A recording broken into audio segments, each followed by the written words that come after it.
Hello, everybody. My name is Umayyah Gelman. I'm the director of the Institute for the Critical Study of Zionism. I'm very glad you're all here. And I want to welcome you to the third talk in the Institute's 2026 Occasional Speaker Series.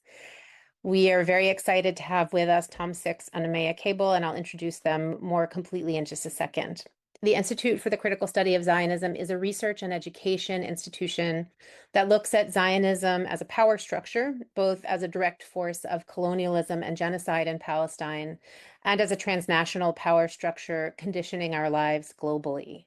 We are an organization that looks at research coming from academia and from activist and organizing circles and connecting the two. I'm going to introduce our speaker and respondent, and then we'll have about a 30-minute presentation from Tom and a response from Maya, and then a Q&A with all of you afterward.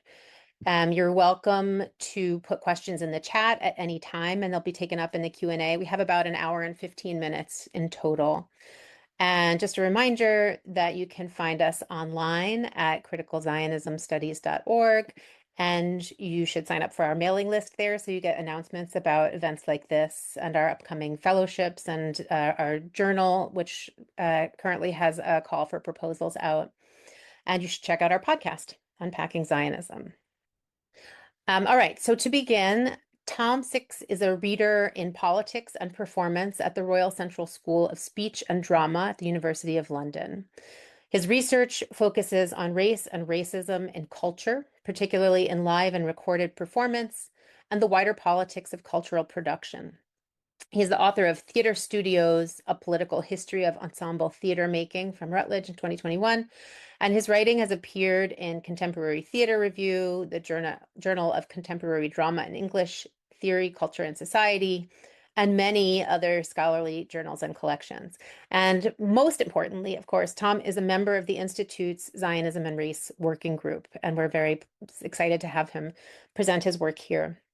Our respondent, Umayyah Cable, is an advisory member for the Institute for the Critical Study of Zionism, associate professor in the departments of American Culture and Film, Television, and Media, and a core faculty member in the Arab and Muslim American Studies program at the University of Michigan.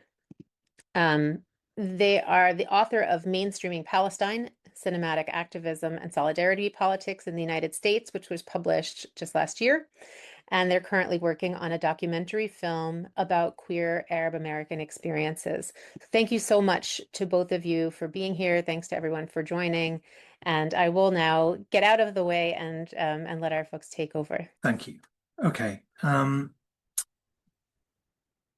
In October 2022, a documentary play, Jews in Their Own Words, edited from interviews conducted by Guardian journalist and novelist Jonathan Freedland, opened at the Royal Court in London, Britain's preeminent theatre for new plays. I'll briefly highlight three features of the play here by way of introduction to the main threads of this talk. First, Freedland offered us a whistle-stop history of Jewish people in Europe, recounting blood libels, accusations of greed, expulsions, and pogroms. The play then provided examples of contemporary parallels to these various historical manifestations of anti-Semitism in the lives of Freedland's interviewees, who comprised several well-known figures and some rather overtly ordinary British Jews, including a social worker and a painter and decorator. The effect was to posit anti-Semitism as a historically continuous prejudice affecting all Jews alike and only subtly affected by, for example, class, other forms of racialization, or political commitments. This implicit argument was underwritten by the play's references to the Nazi genocide, which it presented by recounting the interviewees' families' stories as the zenith of a unified European history of anti-Semitism. Our first theme, then, is the application of what Gerald Horne calls pan-Europeanism, more commonly known as whiteness, to a linear account of the long continuities of Jewish history that travels inexorably towards the conflagration of Nazism as the spectacular historical instance of an ever-present and always disavowed anti-Semitism.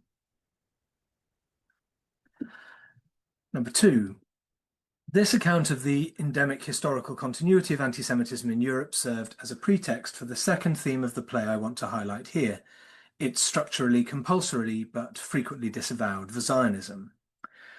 This position was articulated most directly by interviewee Dave Rich, head of policy at the Community Security Trust and author of The Left's Jewish Problem, Jeremy Corbyn, Israel and Anti-Semitism, who rejects accounts such as Rashid Khalidi's of the essentially colonial nature of Zionism.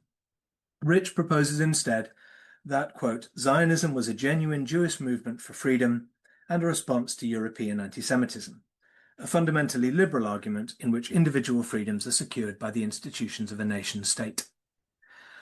For this reason, Nazism could not be contextualized historically in the play as a murderous release of the military, carceral, and colonial forces that are coiled like springs within the machinery of state institutions. It also explains why Nazism could not be figured here as a redeployment of coloniality within Europe. The colonial constitution of modern nation-states and the foundation of the rights and freedoms of their citizens on the exploitation and dispossession of colonized peoples could not be admitted because of the fundamental dependence of the play's argument upon the disavowal of the colonial constitution of Israel. That disavowal was momentarily made visible, or rather audible, when one of its interviewees, the Labour politician Margaret Hodge, stumbled verbally in her description of a journey to Palestine, quote, while it was before it was Israel. This unspeakability of the colonization of Palestine marked a necessary ontological absence from the play. Liberal claims to reconcile Zionism and anti-racism can only be made, as they were here, by bracketing out colonialism, a fallacy that is exposed by the mere existence of Palestinians. For the same reason, and to the dismay of another interviewee, the novelist Howard Jacobson, the play could not offer full-blooded support to Israel. Jacobson wrote that it capitulated to the usual negative view and felt pusillanimous in the very area it needed to be brave, referring to the play's consensus view that while Israel's government or its policies might be legitimate targets for criticism, Jewish people cannot be forced to accept responsibility for them. What Jacobson called pusillanimity was, in fact, the expression of plausibly deniable support for Israel, represented as a fortress against anti-Semitism and the cradle of a Jewish future in the face of the constant threat of extermination. The deniability of that support depended upon disavowal of the fundamentally colonial nature of Israel, which in turn enabled an equivocatory attitude to policies that the play could frame as excessive rather than fundamental to the constitution of Israel as a state. This theme of the play can be summarized then in the contradictory assertion that if you want to fight anti-Semitism and protect Jewish people, you must support the existence of Israel, even if you don't support Israel as it happens to exist in any given moment. Number 3. Finally, these assertions about the historical condition of Jewishness, effective remedies for anti-Semitism, and structurally compulsory Zionism were all underwritten by liberal identitarianism. When I saw the play, I was told by an usher that scripts were not available to buy, and the Royal Court's press office later explained that they could not send me one for review purposes because this hasn't been approved by the interviewees. Friedland's play was marked as, quote, verbatim, which is generally understood, as in Mary Luckhurst's definition, to be, quote, a theatre whose practitioners, if called to account, could provide interviewed sources for its dialogue. Assertions of authenticity, such as Friedland's emphatic in their own words, are therefore common within the genre, and questions about the ethics of representation figure large in the academic literature on the subject. In the more egregious cases, such as Robin Sohn's 2005 verbatim play Talking to Terrorists, however, scripts have been, as Tom Cantrell observes, only loosely based on the words of the interviewees.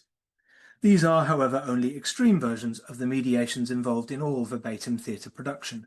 Interviewees are always selected, particular words are selected from their interviews, and those words are then placed in constructed contexts and interpreted by actors. When the interviewees are also racialized, the tendency for this process to homogenize and instrumentalize them is obviously increased. This point was made at the end of Jews in Their Own Words by the actress Rachel Leah Hosker. We are actors, she said, speaking for the play's all-Jewish cast. We're used to being figments of people's imagination, and yet she added that as Jews, they were all sick of it. This seemed rather ironic, given both the verbatim format and the authenticating emphasis placed by the production on the Jewishness of almost everyone involved in it. I do not propose in this talk, however, to stress-test liberal identitarianism by inquiring into the extent to which various portrayals of Jewishness in contemporary Britain can be shown authentically to represent the experiences of Jewish people. Clearly, there are arguments that can, and I think should be made about the ways in which Zionism is often made structurally compulsory in the institutional lives of British Jews who wish to practice their religion and or live their cultural or ethnic identity as a Jew in public, or at least in some form of collectivity. Nonetheless, as a non-Jewish person and as a scholar of race and racism in the production and reception of culture, I do not think it is my place to make such an intervention. What I propose here is to treat Jewishness as a cultural figure and ask what work this figure is doing, how, and in whose interests. In his essay White Signs in Black Times, Cedric Robinson argues that the term African American constituted the abandonment of race politics by the black professional intelligentsia in response to the failure of Jesse Jackson's 1988 campaign for the Democratic presidential nomination.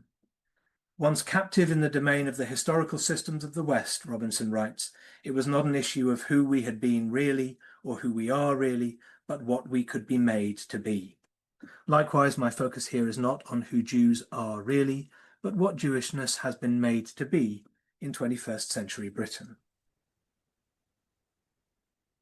The bulk of what I have to say concerns mainstream representations of Jewishness created in Britain primarily for non-Jewish audiences, indeed necessarily so since Jews make up a little less than 0.5% of the British population. Some of my examples explicitly aspire, as did Friedland's play, to hegemonize the representations of Jewishness, but others merely state the obvious or embody what contemporary British culture takes for granted with respect to the figure of the Jew. Before turning to these examples, however, I'd like to propose a historiographical framework for them as an alternative to a centuries-long continuity of European anti-Semitism, a historiography of race through which to read the representations we find.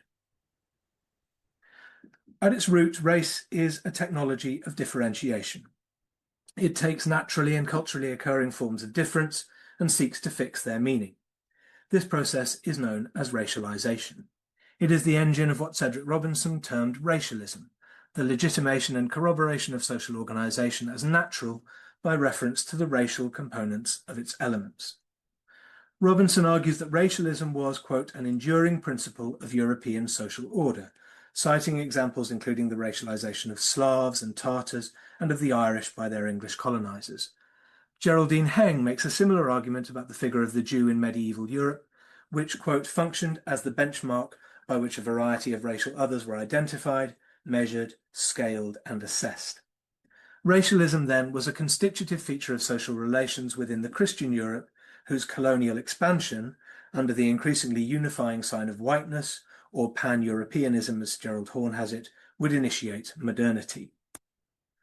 Under colonial modernity, the naturalizing operation of racialism with respect to social organization was increasingly amplified to become racism, defined by Ruth Wilson Gilmore as the production and exploitation of group-differentiated vulnerability to premature death, often to a genocidal extent. In the nominally post-colonial period, racism has served other interests in some contexts, such as Jewish supremacy within Israel or Hindu supremacy within India. The operations of imperial capitalism have always, however, subordinated these national forms of supremacy to global white supremacy. Indeed, behind the argument of this talk lurks a larger claim that although a transition to decolonization may have been initiated in the aftermath of the Second World War, our world is still much too deeply entangled in coloniality for anyone to claim that an epochal break from the colonial period is even definitively underway, let alone at or near its conclusion. In spite of the long continuity of race as a feature of coloniality, however, it would be inaccurate to characterize it simply as a constant feature of social relations. Rather, it is, as Stuart Hall put it, a changing same, in which different groups have been racialized in different ways and to different ends at different times. The apparent continuity of race depends, in other words, upon its contingency, its capacity to reproduce itself in altering forms. This is the subject of Cedric Robinson's last book, Forgeries of Memory and Meaning, an examination of the altering constructions of blackness in North American theatre and film during the early 20th century. Here we find an analytical concept essential to tracking race's changing same, racial regimes, which Robinson defines as constructed social systems in which race is proposed as a justification for the relations of power. Robinson's conception of such regimes offers a conjunctural framework for analysing the development of racial capitalism. In other words, it seeks to identify the racialized terrain of a series of temporary fusions of both long and short-term social, political, and cultural dynamics in what Stuart Hall and many others have termed a conjuncture. Because of this, although Robinson focuses on social relations within systems that have sufficient solidity and regularity to justify their historical analysis, his engagement with each successive regime consistently emphasizes their instability and capacity for fragmentation and reconstruction.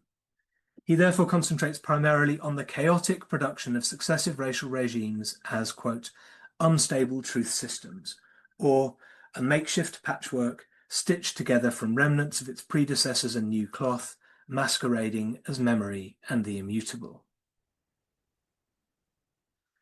Robinson's phrase, a makeshift patchwork masquerading as memory and the immutable, is, I want to suggest, an apt description of Simon Sharma's 2018 BBC and PBS TV series, The Story of the Jews.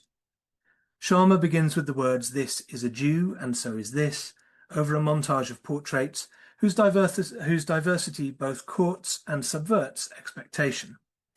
Amongst a range of Western-looking and sometimes, to my eyes, Jewish-presenting people, the camera picks out two black men, each wearing a kippah, a blonde girl, Sharma himself, some religious signs of Jewishness, such as a man reading a Torah scroll and a congregation dancing on Simchat Torah, and some secular signs of Jewishness, a violinist, for example.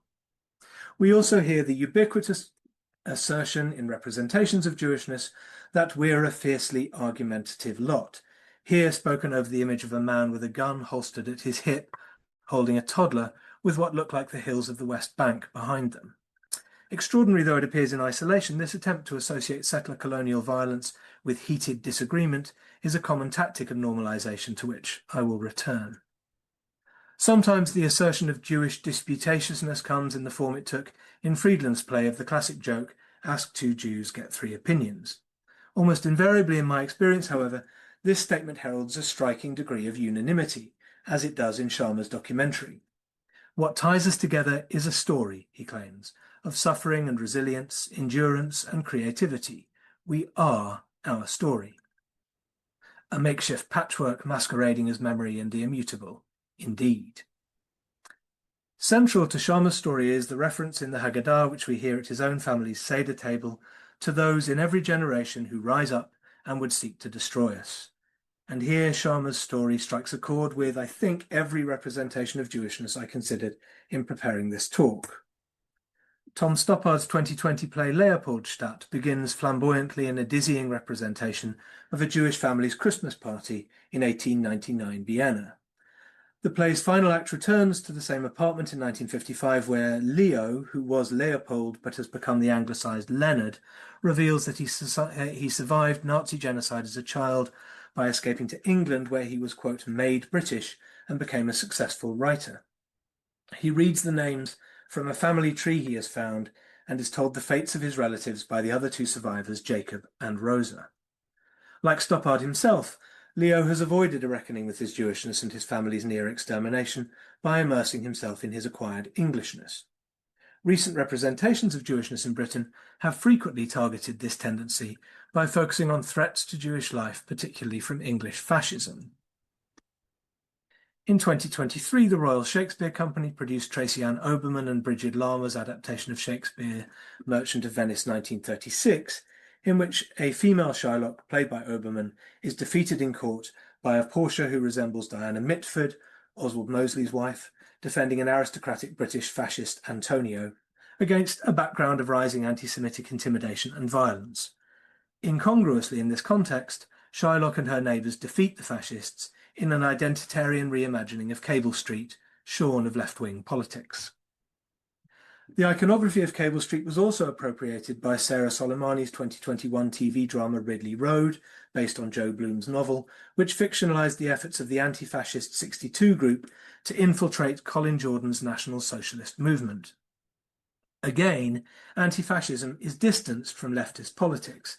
The 62 group's leader is explicitly anti-communist, and it's presented simply as a question of anti-Semitism. A mixed-race black character is threatened by fascists, but seemingly in an instance of, as it were, casual interpersonal racism. Organised violence is levelled only at Jewish people and their organisations and buildings.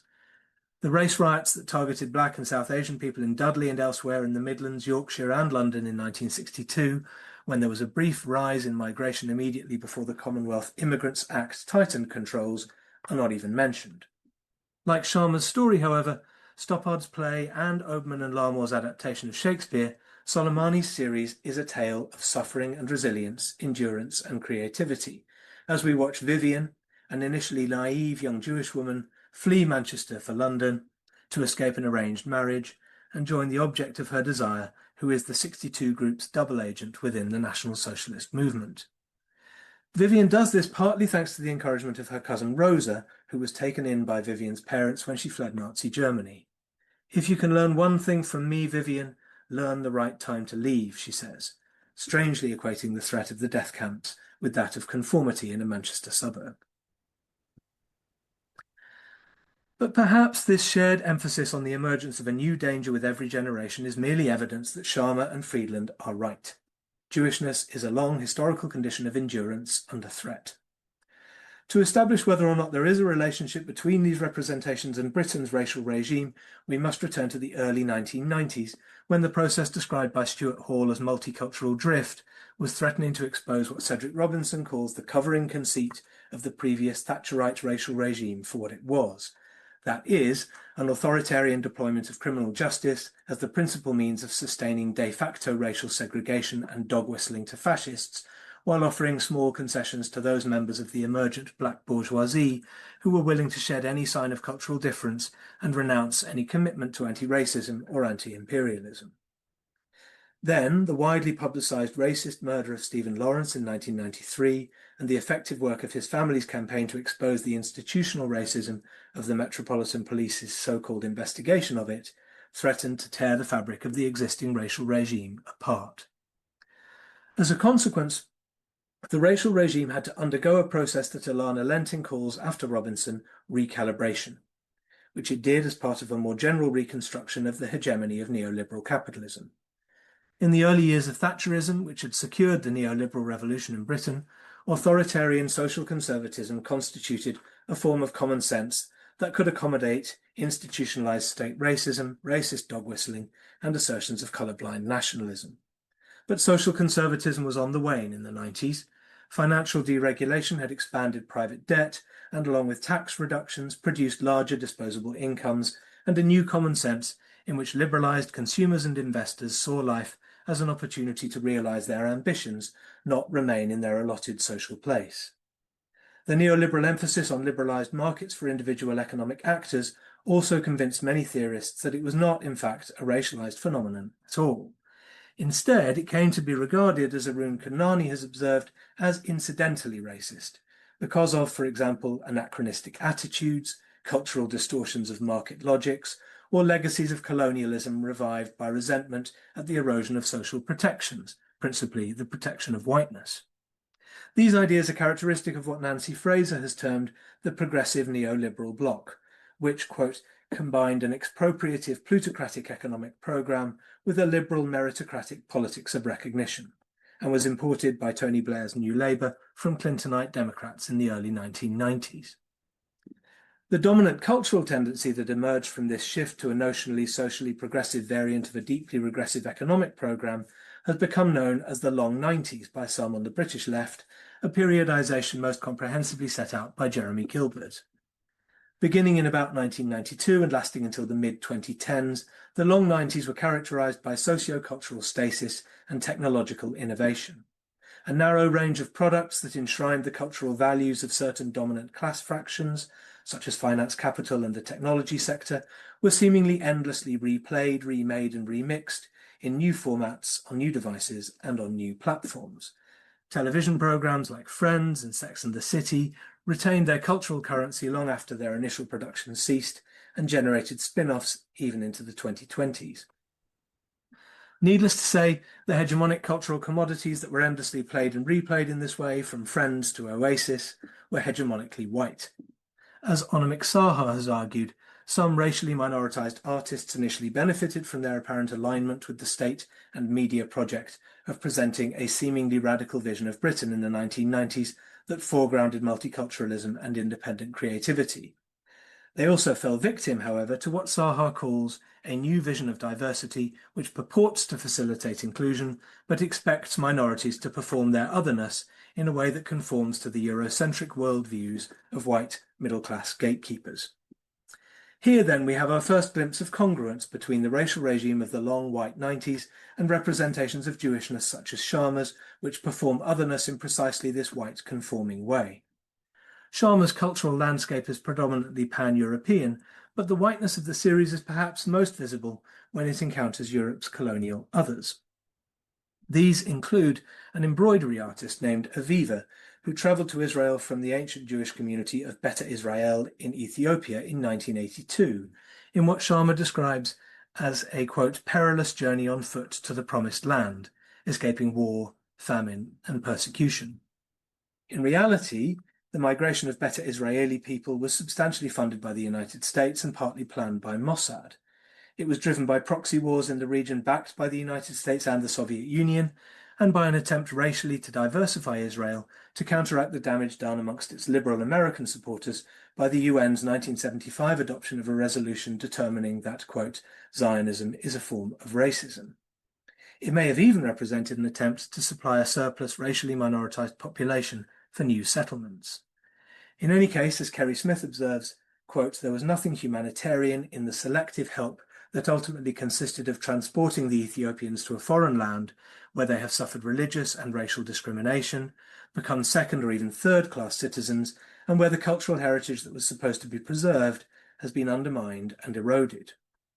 Sharma renders this narrative, however, uncomplicatedly in the Zionist come Western historiography that frames migration to Israel as aliyah, literally movement from a lower to a higher place, from Ethiopia as a Phanonian zone of non-being to Israel figured as the safety of the West.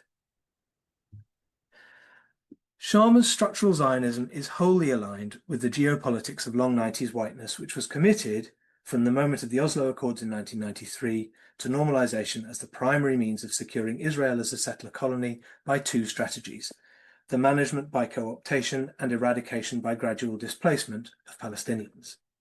Edward Said's rejection of Oslo as a Palestinian Versailles has been fully vindicated by Rashid Khalidi's demonstration that, quote, in spite or even because of the terms of Oslo, the colonization of Palestine continued apace, and that, quote, living conditions grew much worse for all but a tiny minority of Palestinians who were protected by their proximity to the collaborationist Palestinian Authority.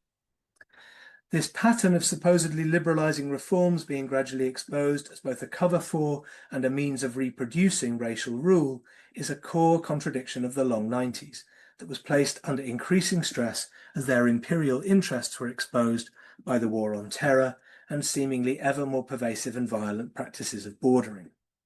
As a result, anti-racist insurgencies increased in size and number, from the Second Intifada in Palestine from 2000 to the founding of the global BDS movement in 2005 and its endorsement by the Movement for Black Lives in 2016. These were met, of course, by a corresponding increase in counterinsurgency, as we see in this chart of the increasing rate of the founding of pro-Israel organizations in the UK. The data plotted here is taken from Hill Arked's Friends of Israel, which includes the story of a Zionist campaign against the decision by London's Tricycle Theatre, in the context of Israel's 2014 bombing of Gaza, to request the removal of the Israeli embassy's logo from the promotional materials for the UK Jewish Film Festival, which the theatre was due to host. Despite offering to reimburse the small amount of sponsorship given by the embassy so that the festival could continue, the theatre was accused by the organisers, by the recently formed Campaign Against Anti-Semitism, and by Zionists in the media of engaging in an anti-Semitic boycott, and its donors were targeted in an attempt to force them to withdraw their support from the theatre. In a flagrant breach of the principle of arm's length subsidy, then Culture Secretary Sajid Javid also intervened directly in a meeting with the theatre's artistic director, Indu Rubasingham. Predictably, the theatre backed down. Israel's ambassador then wrote to Javid thanking him for, quote, an important statement at a time when calls for cultural boycotts are regrettably gathering steam. One crucial lesson to draw from this incident is that the campaign turned not on accurate or effective argumentation, The theatre's actions were plainly not anti-Semitic and did not constitute a boycott, but on the strength of feeling that could be mustered against it. Rubersingham said that the initial decision to request removal of the logo but offer support to the festival was an attempt to not take sides in a very emotional, passionate situation. This characterization of colonial violence and dispossession and anti-colonial resistance as a, quote, passionate situation is ubiquitous in long 90s discourse. David Hare's 1998 one-man play Via Dolorosa, which certainly does not consider itself Zionist, chronicles a violent dispute. Even Peter Kosminski's 2011 four-part TV series The Promise, which is more anti-Zionist than any other example of mainstream British cultural production from this period that I have seen, sets its horizon for Palestine implicitly at the level of peace and a two-state solution, embodied in a handshake between a former IDF recruit and a former Palestinian resistance fighter. Kosminski and Hare both root this framing of Israel-Palestinian conflict in a conception of Israel as reparation for Nazi genocide. Concentration camp tattoos feature notably in the part of Kosminski's film that is set in the 1940s, whose hero arrives in Palestine having just liberated Bergen-Belsen. Likewise, Hare quotes the Palestinian historian Albert Agazarian's analogy for the relationship between Nazi genocide and the Nakba. Quote, "It is as if they jumped from a burning building and they happened to land and break the neck of a man who was passing. When the injured man complains, they blame the fire. When the man won't stop complaining, they break more and more of his limbs to shut him up." This audience will know, I am sure, that the project of Zionist colonization of Palestine was already long established by the time that survivors of the Nazi genocide arrived in significant numbers. You will also know that Jewish demographic dominance was actively produced by Zionist management of migration and citizenship, and that recognition of Israel was a consequence of the post-war balance of geopolitical forces.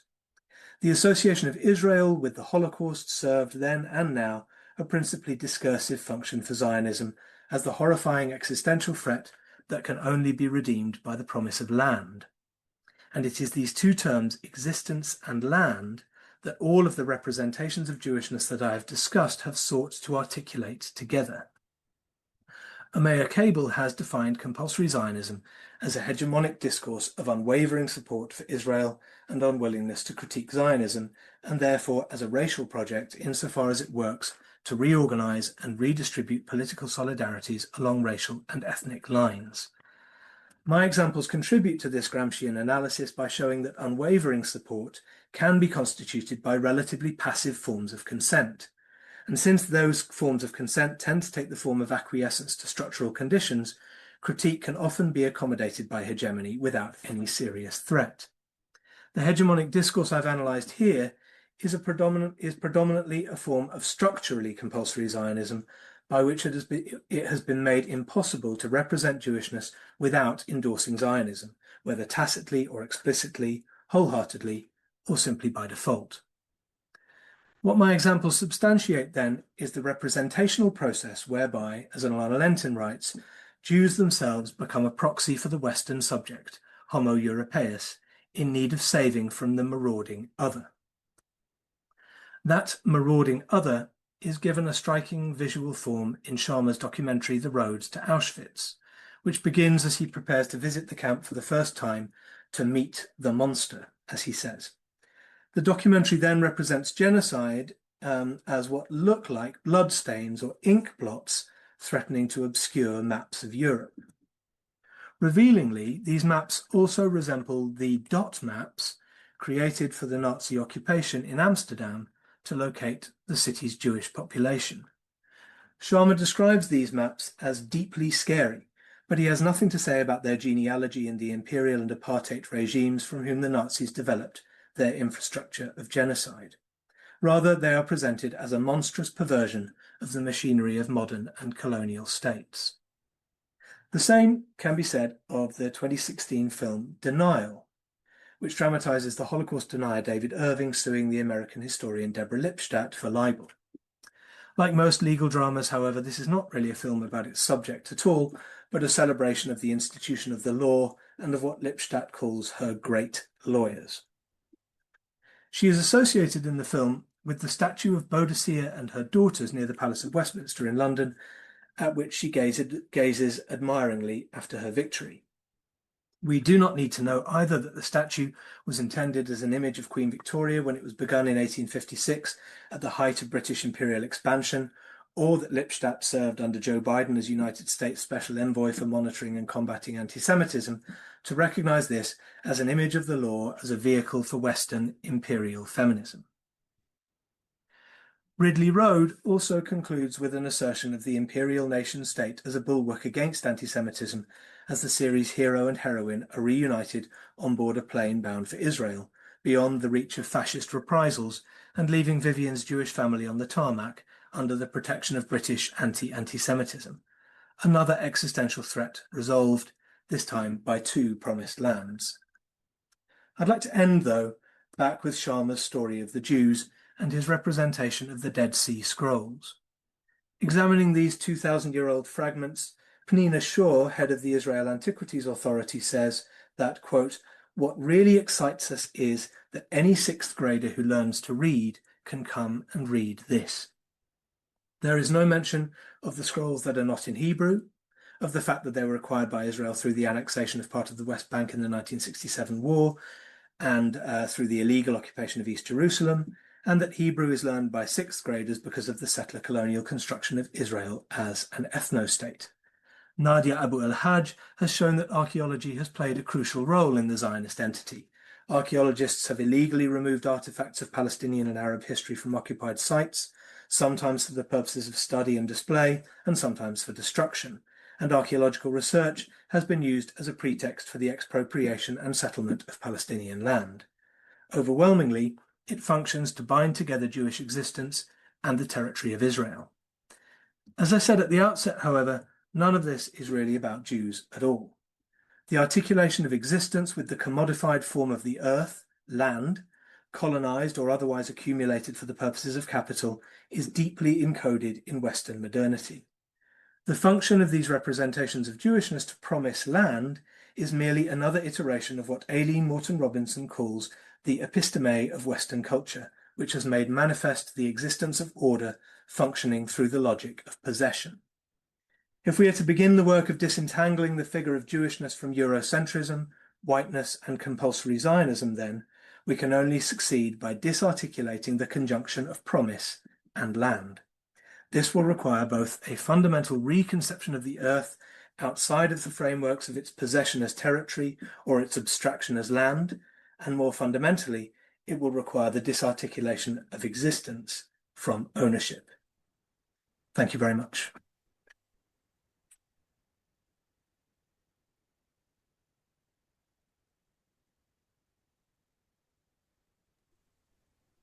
Okay. Thank Hi, you, sorry, Tom. just trying to add you to the spotlight there, Maya. One second. I'm sorry. There we go. All good. Thanks so much. Thanks, Umayyah. Thank you, Tom, for that very provocative talk. Going to give people a second to give their emojis. Hope you can see all the love coming to you.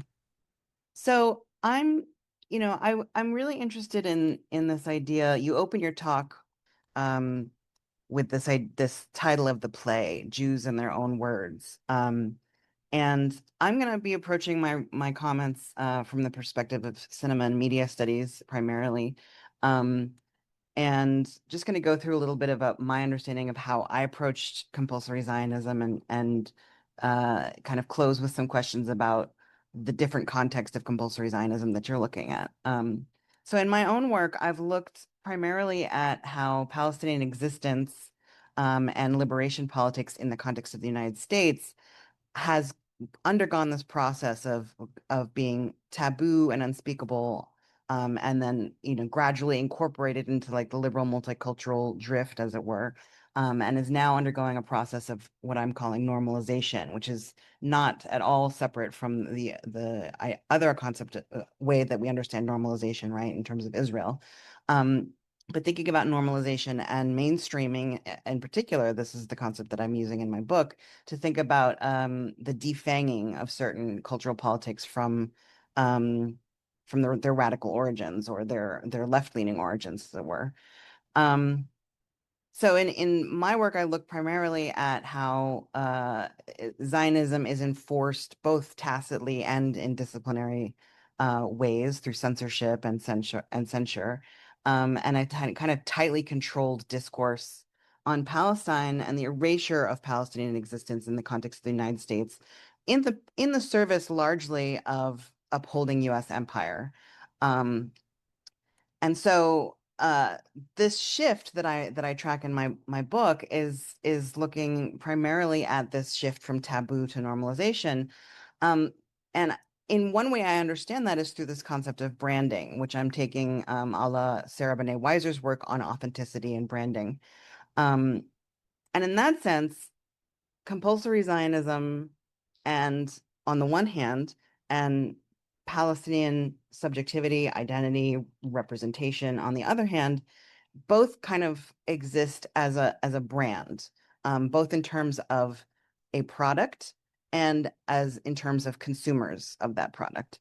And so I'm kind of bringing this to the fore to think a little bit about what's happening in the plays and media objects that you're examining, in part because this very provocative opening of Jews in their own words, right? You have to think about like that as a brand in and of itself, right? Or at least I do.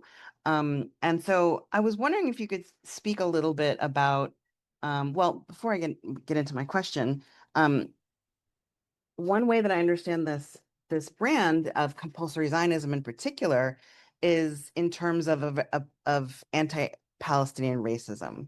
So if compulsory Zionism is, as I argue in my book, the kind of brand of anti-Palestinian racism without being overtly anti-Palestinian, right? Zionism, the assertion of Zionism as a kind of safe way to be racist against Palestinians, right?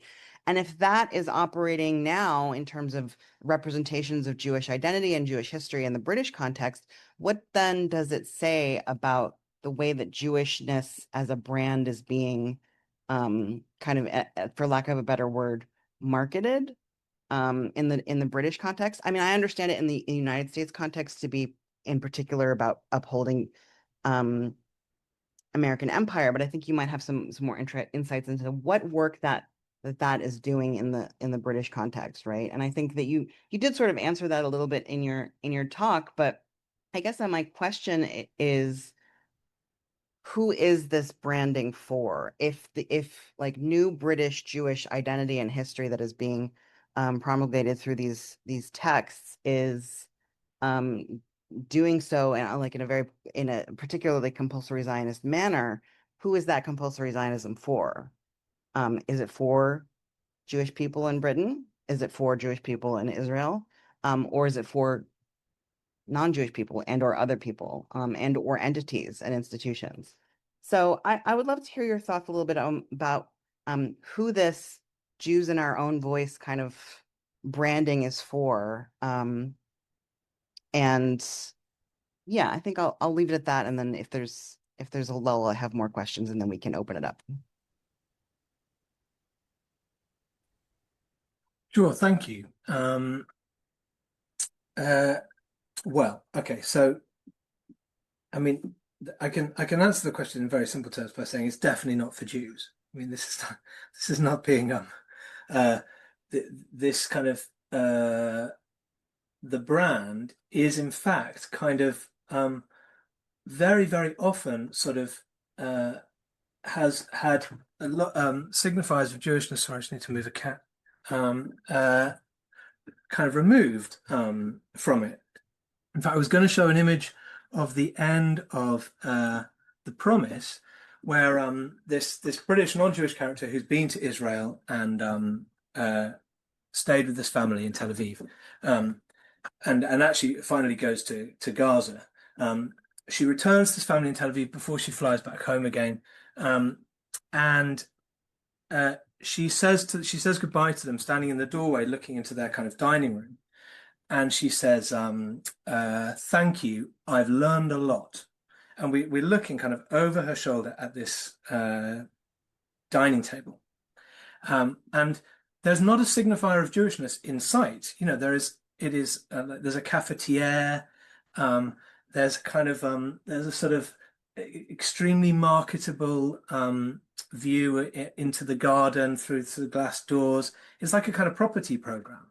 So, that tells us a lot about I think about who these representations are for. I don't think the film is quite as sharp or confident in its criticism as to really land the critique that I read into that shot, i.e., this is for whiteness, it's for property, it's for European sort of pan-European culture. The cafetiere is kind of vaguely European, as a signifier, for example. And they're wearing sort of clothes that could easily be any kind of white Northern European people's clothing. I don't think it quite lands that critique, but definitely that is who this representation of the Jew is for. And in fact, in a lot of these representations I've seen, you see kind of subtle moments of othering Jewishness where you suddenly see signifiers of Judaism sort of flood the screen at moments often, where you're dealing with like a critique of settlers, say, in the West Bank or something. Suddenly you see all these signifiers of Jewishness. So it seems to be really obvious that what is happening here in this kind of rebranding of Jewishness is happening in the interests of capital, in the interests of whiteness, in the interests of European culture. And of course, what's happened recently is that culture has delightedly, I think, kind of fixated on the figure of the Jew as a way of, as you suggest, kind of being racist through anti-racism or through a purported kind of form of anti-racism.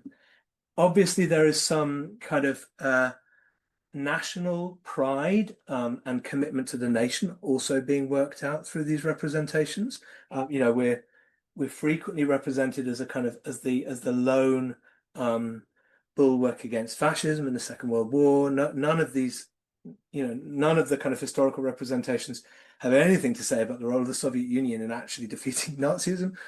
It seems to me. There is also a great deal of national investment in these representations, and of course, in Britain anyway, if it's national, it's always imperial. And as I kind of suggested in the talk, there are deep imperial interests being served by this articulating together of Europeanness and Jewishness in all of these kind of representations, and that's where I want to really be clear that I'm not making a critique of, like Zionist occupied cultural production or something.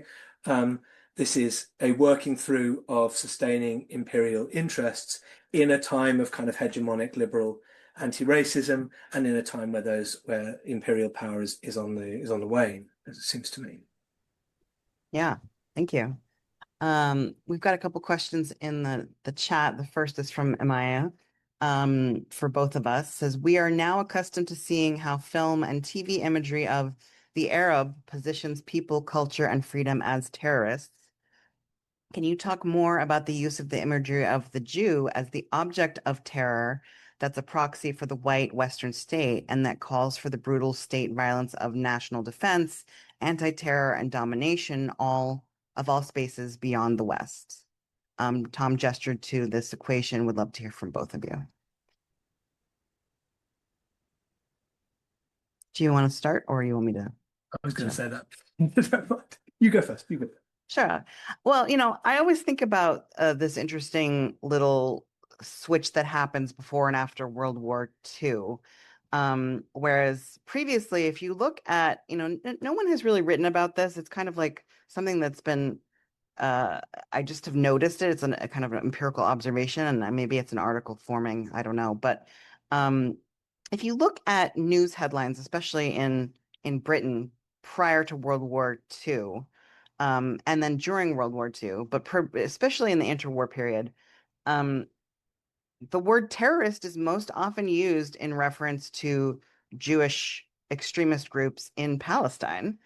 And then after World War II, it switches. And it builds up steam around this idea of this equation of the Arab terrorist, mostly in the 1960s, 1970s.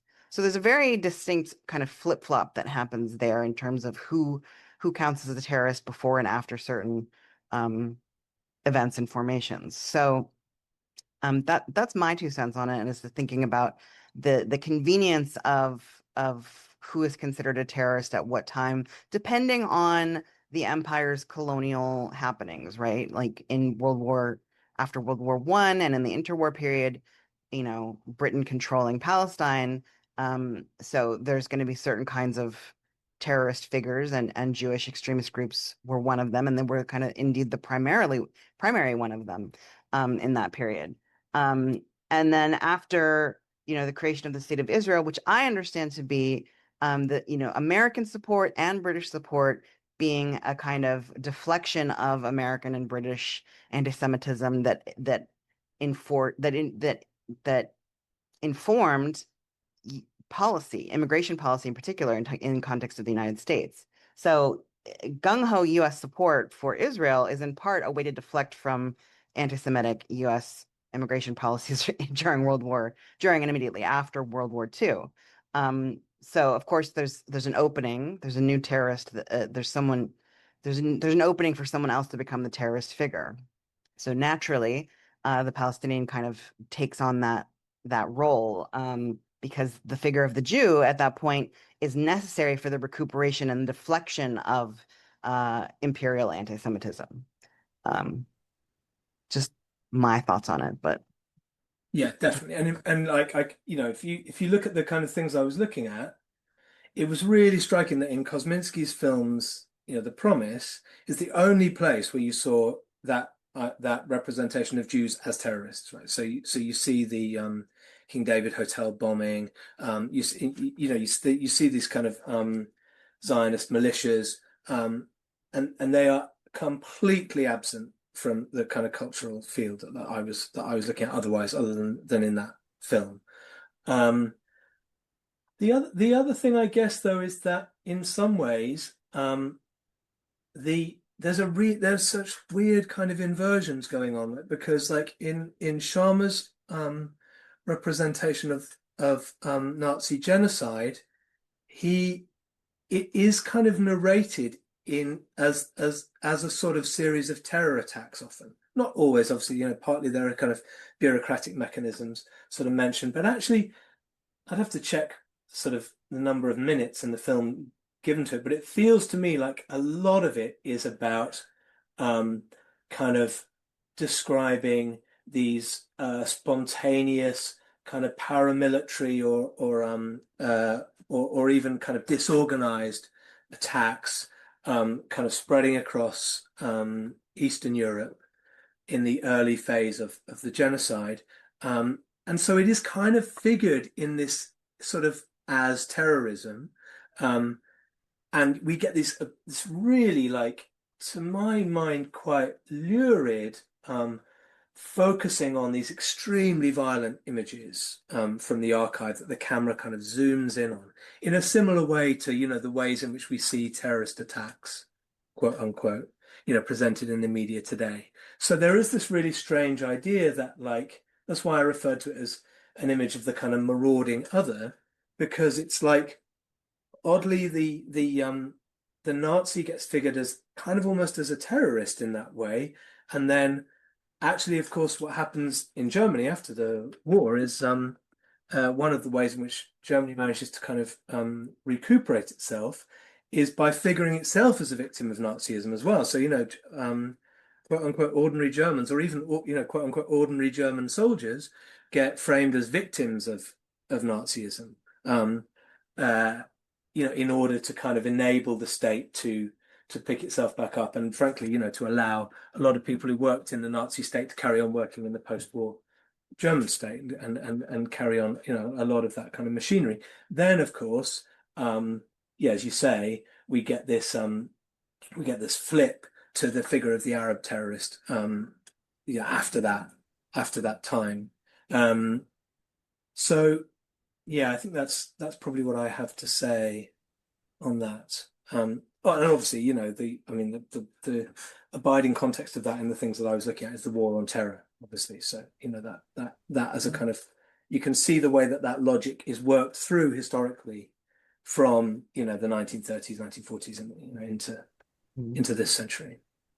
Yeah, and I think that it really brings to light the way that the construct of the nation state really insulates empire.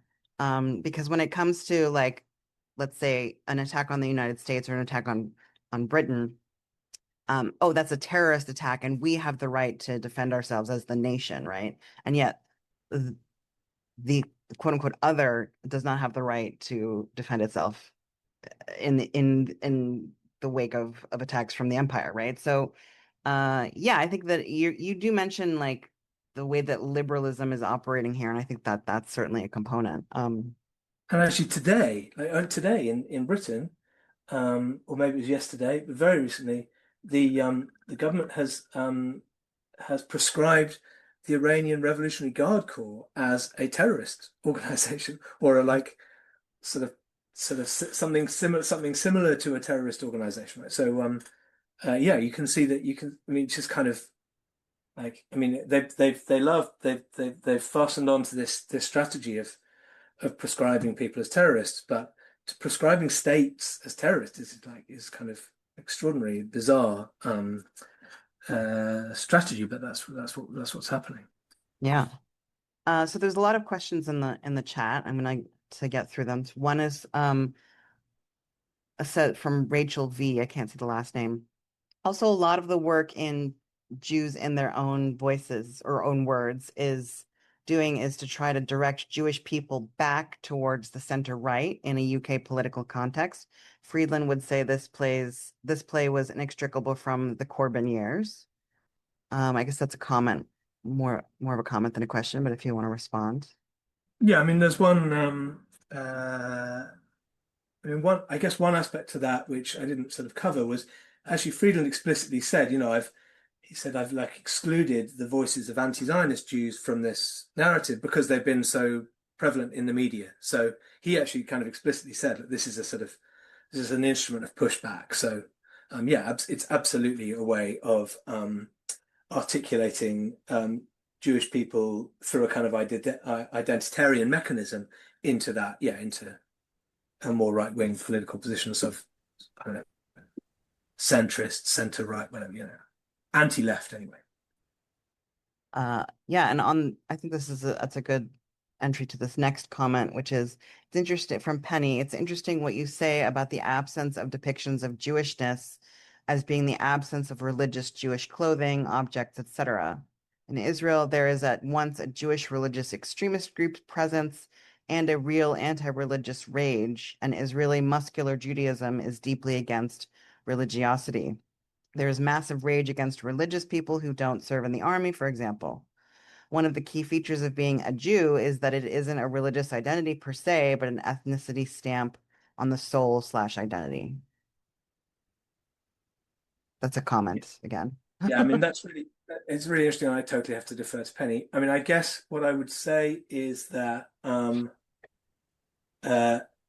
I think to British audiences that plays slightly differently. I mean, clearly, I think that there's an awareness of the figure of the kind of the muscular Jew in in Making the Desert Bloom and all of that stuff, and in some sections, but I'm not even sure how widespread that there is the understanding of that is within kind of British culture. I still think that I think that most people in British culture still have very, very kind of cliched, stereotypical, and fairly othering images in their minds when they consider Jewishness. And so, in the way, one of the kind of liberal strategies of these forms of representation is to push back against that and say, no, there's a huge diversity of Jewishness and of ways of kind of inhabiting that identity position, which obviously is at one level kind of welcome, but of course there isn't in fact a huge diversity at all in the ways in which they then represent them. They represent them really squarely within the framework of whiteness, I would say. Yeah, and then just to highlight the contrast in the United States, the muscular Jewish figure is very, very prominent as a brand in terms of recuperating the US identity in terms of its loss in Vietnam. So that is very much at play in the United States, very singular, very specific, branded, muscular Jewish Zionist identity that is about saving the United States from itself in many ways. And to Penny's comment, it's okay that their comments, this is a conversation, not necessarily a Q&A at this point, which is good. And we like the conversation. So to Darren's comment question, the point about pre/post World War II depictions of terrorism is very interesting, but I think that Syed Qutb may have played some role in that by pushing toward a violent resistance against empire within the Islamist movement, which I think he was most active in the 50s and 60s. I don't have a comment on that, so. No, I don't either. I mean, I think that, like, I would say, like, there's a much bigger conversation to be had about our capacity culturally to endorse, for example, any form of kind of armed resistance, definitely, and that's absolutely taboo and off the table currently. But yeah, that's a somewhat different question. Mm-hmm. I mean, in terms of the United States, the contrast is most notably in the 70s with the airplane hijacking. So yeah. Penny again, Friday night dinner doesn't help. A whole TV show about typical North London Jewish family without one Jewish actor. Yeah, I mean that's really common. You know, the number of Vivian in that Ridley Road. I think that actor's Irish. I may be wrong about that, but they're not. She's not to my in my memory Jewish. Yeah, I mean that happens really often. So you know, one of the kind of dimensions of this whole thing is the capacity then to kind of swap in white people for Jewish people, literally, as well as representation. Question from Lisa. How do you relate this to the erasure of Yiddish and communist identity?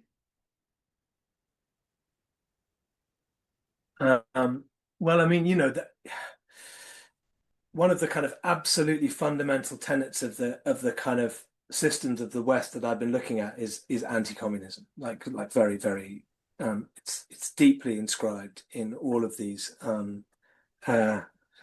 in all of these kind of cultural positions. So, and I think, you know, I think that it kind of, you know, what we see there is kind of, you know, frankly, people being in people being exported, as it were, to Israel, in the kind of practices of migration that, you know, as you said, the US and the UK both engaged in, is a way of kind of getting rid of difference at one level, and sending it away to somewhere where it can be a useful bastion for you know, for a kind of US UK led imperialism. So you know, I think it's kind of clear what that's doing, but this whole thing is just, you know, is massively anti-communist, obviously, and you know, the idea that West Asia might turn communist is kind of one of the key geopolitical considerations in this whole project, seems to me. Comment/question from Heike. My own 2 cents on the World War II shift that Umayyah is indexing is the role of Palestinian resistance, which explicitly takes up plane hijacking to draw attention to the Palestinian cause. Zionism needed an explanation for this and a way of delegitimizing it. So often terrorist designates anti-colonial, anti-imperial resistance. And so Jewish terrorism in Palestine pre-World War II is anti-British violence, allowing Zionism to be cast as a liberationist nationalist movement. Terrorism becomes Palestinian, Muslim, and Arab as resistance becomes directed at Zionism and the US empire. Israel's active role in formulating the ideological and political category of terrorism in the post-war period is infamous.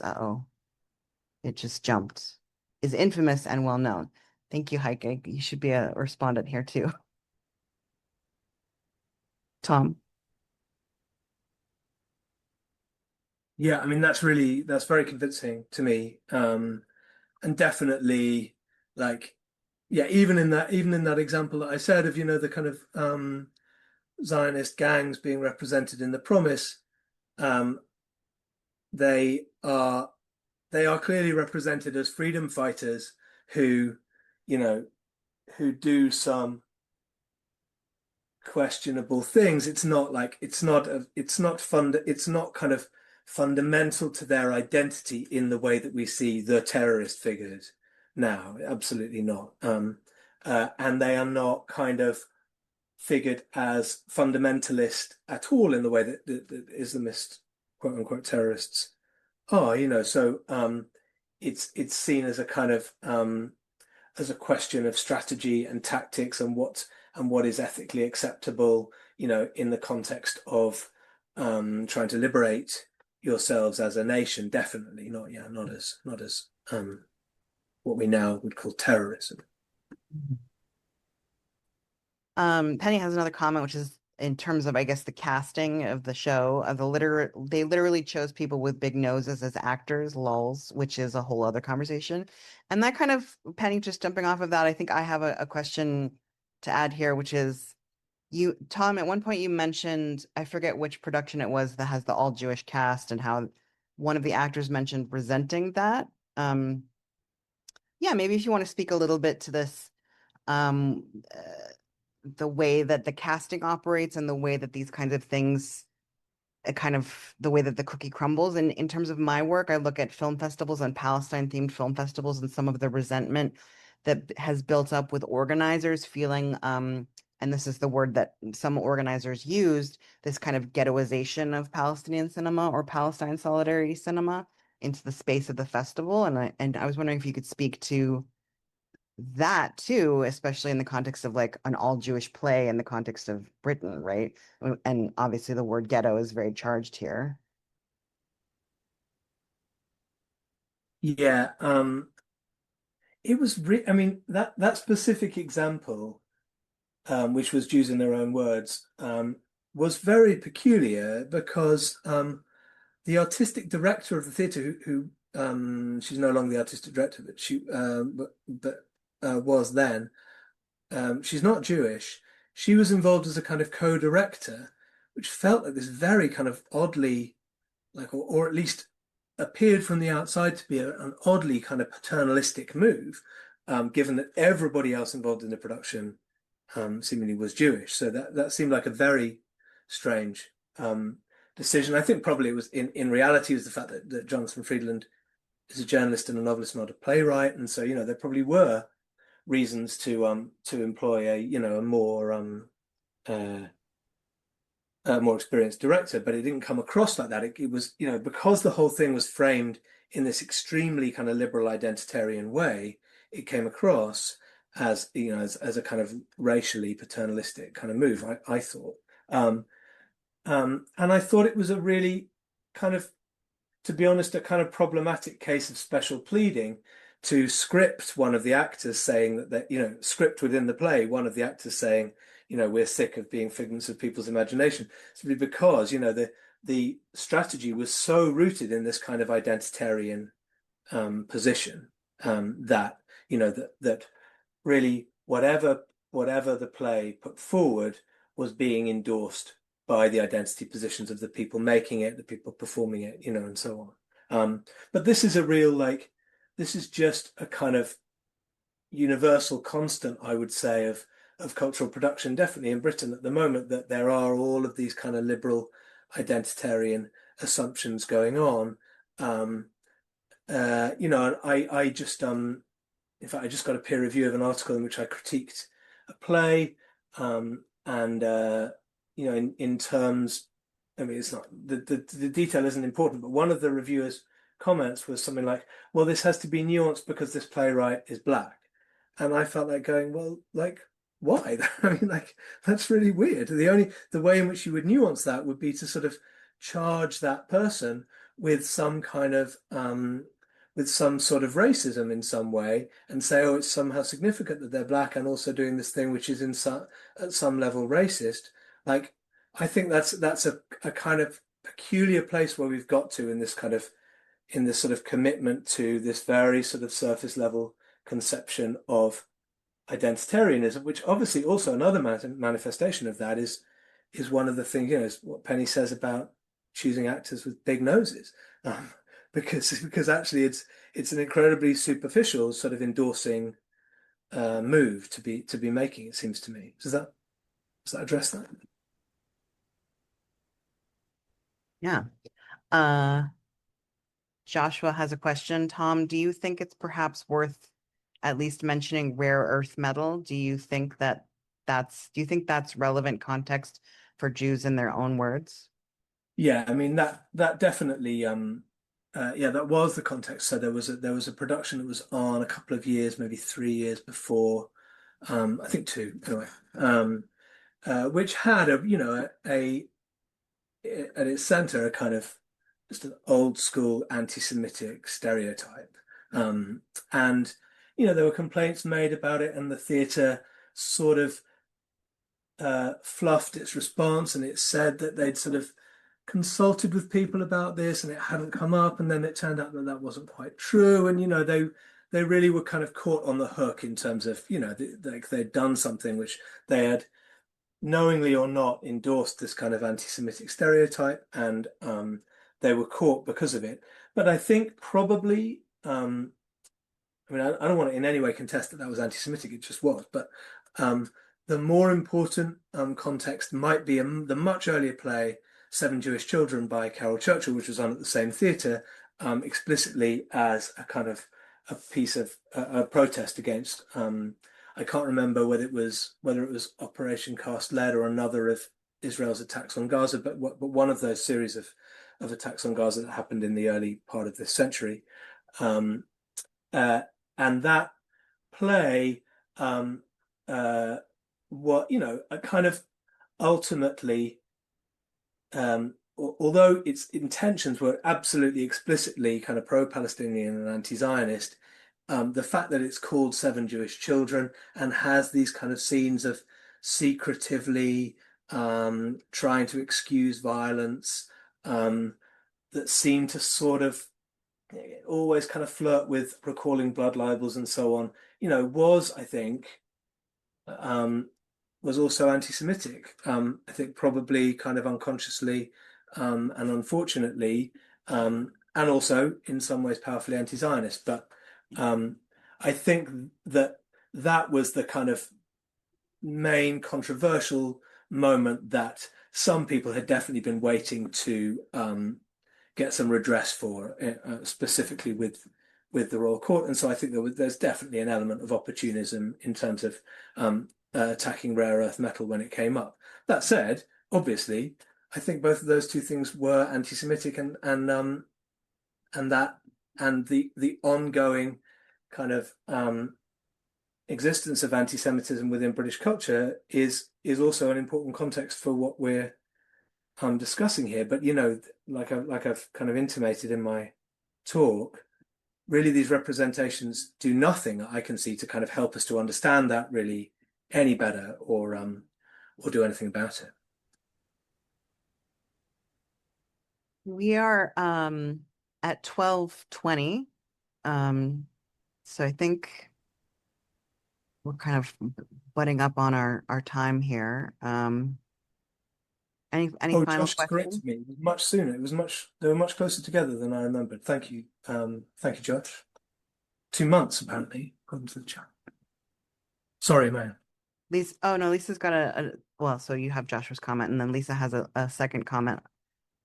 Just as a BTW on Seven Jewish Children, my friend who was a Holocaust survivor was in the play and on tour and did not find it anti-Semitic. So yeah, I mean, it's like it is absolutely up for contestation and debate. I don't, I wouldn't want to preclude that. I kind of think that in some respects it was, but I also think that very obviously in the context of people fighting against BDS and so on at the time, that really wasn't the point, So, but yeah, it's a conversation, an important one. But like I say, it's not one that I think that these engagements with Jewishness as a cultural figure do anything to help us to understand any better. All right. Well, thank you, Tom, and thank you everyone for your comments and questions. This was a fruitful conversation. Tom, do you have any parting words you'd like to share with the group? No, I just wanted to thank you. Thank you so much for your responses. They've been really, really helpful and clarifying. And I really appreciate the time you've taken to do that. So thank you. And thank you to everyone at the Institute for all the work you're doing. Keep doing it. Awesome. Thanks, everyone. And thank you, Tom. So I guess we will, this recording will likely be available on YouTube for those who would like to revisit it and or share with others. Thank you again for joining us, and everyone have a safe and restful afternoon, evening, morning, wherever you are.